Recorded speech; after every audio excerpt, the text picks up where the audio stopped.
Breaking news చూస్తున్నాం. AP skill development కేసులో TDP అధినేత చంద్రబాబు నాయుడు దాఖలు చేసిన క్వాష్ పిటిషన్పై మంగళవారం సుప్రీంకోర్టు ద్విసభ్య ధర్మాసనం భిన్నాభిప్రాయాలు వ్యక్తం చేసింది. దీంతో సీజేఐకి ద్విసభ్య ధర్మాసనం విన్నవించిన విషయం విదితమే కాగా, నేడు ఏపీ ఫైబర్ నెట్ కేసులో చంద్రబాబు దాఖలు చేసిన ముందస్తు బెయిల్ పిటిషన్పై సుప్రీంకోర్టులో విచారణ జరగనుంది. ఈ కేసులో చంద్రబాబుకు ముందస్తు బెయిల్ను ఏపీ హైకోర్టు నిరాకరించడంతో ముందస్తు బెయిల్ కోసం సుప్రీంకోర్టులో పిటిషన్ దాఖలు చేశారు చంద్రబాబు. హైకోర్టు తీర్పును సుప్రీంలో సవాల్ చేశారు. ఇవాళ ఈ పిటిషన్పై జస్టిస్ అనిరుద్ధ బోస్, జస్టిస్ బేలా ఎం త్రివేదీల ధర్మాసనం విచారణ జరపనుంది. అయితే 17A పై స్పష్టత వచ్చిన తర్వాత ఫైబర్ నెట్ కేసును విచారణ చేస్తామని గతంలో సుప్రీంకోర్టు చెప్పిన విషయం తెలిసిందే.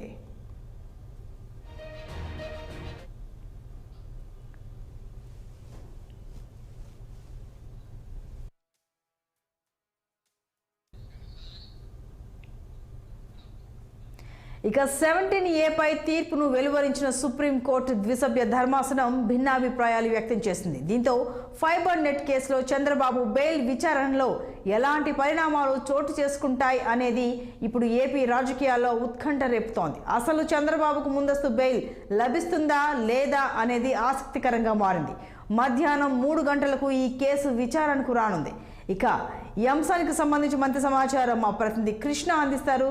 కృష్ణ, చెప్పండి. గతంలోనూ చూసుకుంటే కొన్ని నెలల క్రితం, అంటే ప్రజెంట్ చంద్రబాబు బయట ఉండక ముందు విచారణ, వాయిదా, తీర్పు ఇలా నడుస్తూ వచ్చింది. ఈరోజు చూస్తే మళ్ళీ మధ్యాహ్నం 3 గంటలకు మళ్ళీ విచారణ. అసలు ఏం జరగనుంది? ఏపీ రాజకీయాల్లో దీనికి సంబంధించి ఏం చర్చ నడుస్తోంది? మరి కాసేపట్లో చంద్రబాబు నాయుడుకు మరొక కేసులో అయితే సుప్రీంకోర్టు విచారణ అయితే చేయబోనుంటుంది.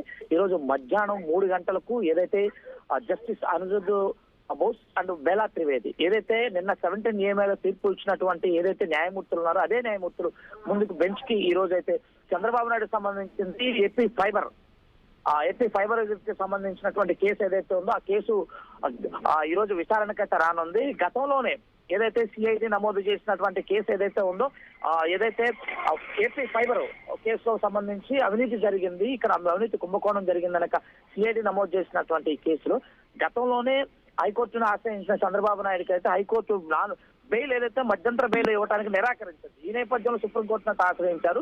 సుప్రీంకోర్టులో గతంలోనే విచారించినటువంటి ఈ న్యాయస్థానం ఏదైతే ఇప్పటికే ఆ స్కిల్ డెవలప్మెంట్ కేసులో తీర్పు వెలువరించిన తదుపరి మాత్రం మేము దీని నుంచి విచారణ చేపడతామని చెప్పిన నేపథ్యం చూస్తానన్నాం. ఈ బేస్ చేసుకుని ఈ రోజు మధ్యాహ్నం 3 అయితే ఆ కేసుకు సంబంధించిన ఏదైతే ఫైబర్ కేసుకు సంబంధించిన తీర్పు అయితే మరి కాసేపట్లో అయితే వెలువరించినది. ఒకదానికొకటి చంద్రబాబు నాయుడు సంబంధించిన కేసులు ఒకదానికొకటి కూడా అన్ని బయటకు వస్తున్న నేపథ్యంలో ఇటు చంద్రబాబు నాయుడు రానున్న ఎన్నికలను దృష్టిలో పెట్టుకొని తన భవితవ్యం ఏమిటా అనేక ఆలోచనలో పడ్డట్టయితే మనకు తెలుస్తుంది. ఒకవేళ మధ్యంతర బెయిల్ రాకపోతే మాత్రం చంద్రబాబు నాయుడుగా జైల్లో మళ్ళీ జైలుకి వెళ్లాల్సిన పరిస్థితి అయితే ఏర్పడింది. దీని ద్వారా తెలుగుదేశం పార్టీ శ్రేణుల్లో ఒకసారిగా భయాందోళనకు అయితే గురవుతున్నారు. ఎందుకంటే నిన్న ఇచ్చినటువంటి తీర్పు నేపథ్యంలో ఇరువురు జడ్జెస్ కూడా భిన్న వాదాలు వినిపించారు. ఒకరు 17A వర్తిస్తుందని, ఒకరు వర్తించదని చెప్పేసి ఇచ్చారు. దాంతో పాటు ప్రధానంగా అయితే ఏదైతే కింద కోర్టు రిమాండ్ విధించినట్టు కోర్టు ఇచ్చిన తీర్పును సమర్థించారు కూడా. ఈ నేపథ్యం తీసుకుంటే ఈ రోజు కేసు చాలా ఉత్కంఠభరితంగా నెలకొంటుందని అయితే మాత్రం చెప్పాల్సి ఉంటుంది. Santosh. Right Krishna, thank you.